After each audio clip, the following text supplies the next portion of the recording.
yang dikasihi Tuhan, apakah saudara orang yang mempersiapkan akhir daripada kehidupan saudara dengan baik?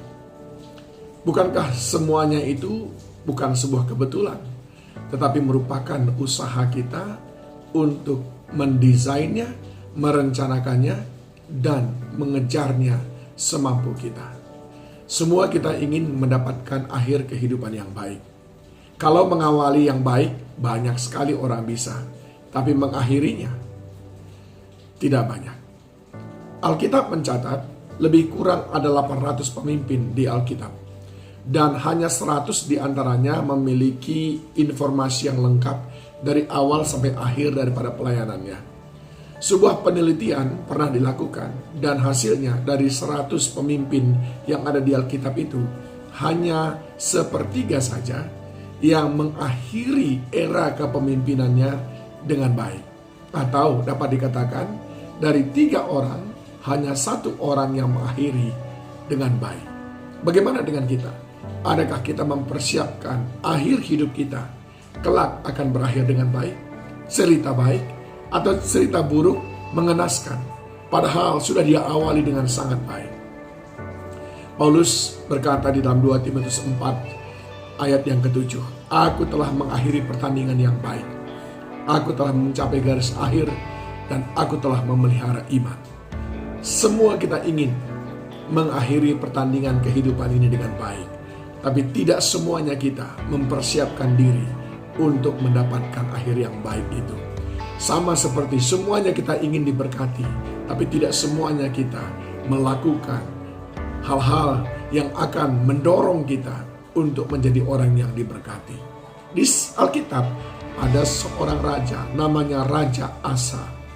Dicatat bahwa di awal jabatannya, 1 Raja-Raja 15 ayat 10, dikatakan bahwa ia melakukan apa yang benar di mata Tuhan, seperti Daud bapa leluhurnya. Bahkan ayat 12-13, ia menyingkirkan pelacuran bakti dari negeri itu dan menjauhkan segala berhala yang dibuat oleh nenek moyangnya. Bahkan ia memecat Maka neneknya dari pangkat ibu suri karena neneknya itu membuat patung Asyera yang keji. Asa merobohkan patung yang keji itu dan membakarnya di lembah Kidron.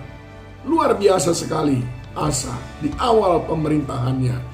Dia menghabisi semuanya, segala sesuatu yang tidak berkenan di mata Tuhan. Namun, masalah muncul segera ketika Raja Baesa dari Israel ingin menyerang dia. Maka apa yang terjadi, saudaraku? Dia mati-matian mencari akal bagaimana supaya dia tidak diserang oleh Raja Baesa. Lalu dia meminta bantuan Raja Aram. Bahkan kepada Raja Aram dia memberikan semuanya. Di dalam 2 Tawarikh 16 ayat 2 dikatakan, lalu Asa mengeluarkan emas dan perak dari perbendaharaan rumah Tuhan dan dari perbendaharaan rumah raja dan mengirimnya kepada Ben-Hadad Raja Aram yang diam di Damsyik.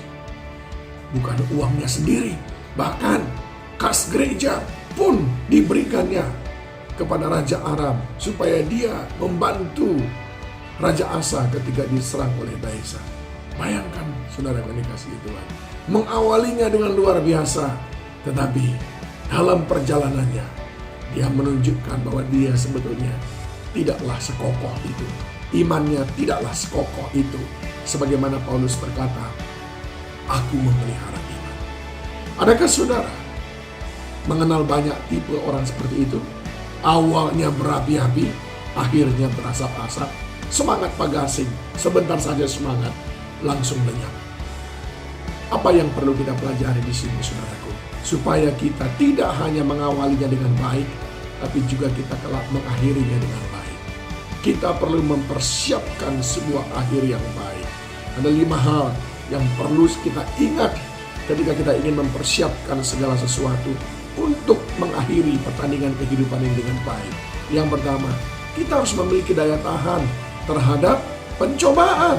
Jangan seperti Asa, hanya sedikit saja pencobaan, langsung ciut. Bukankah Tuhan berkata, pencobaan yang kita hadapi tidak pernah melebihi batas kekuatan kita.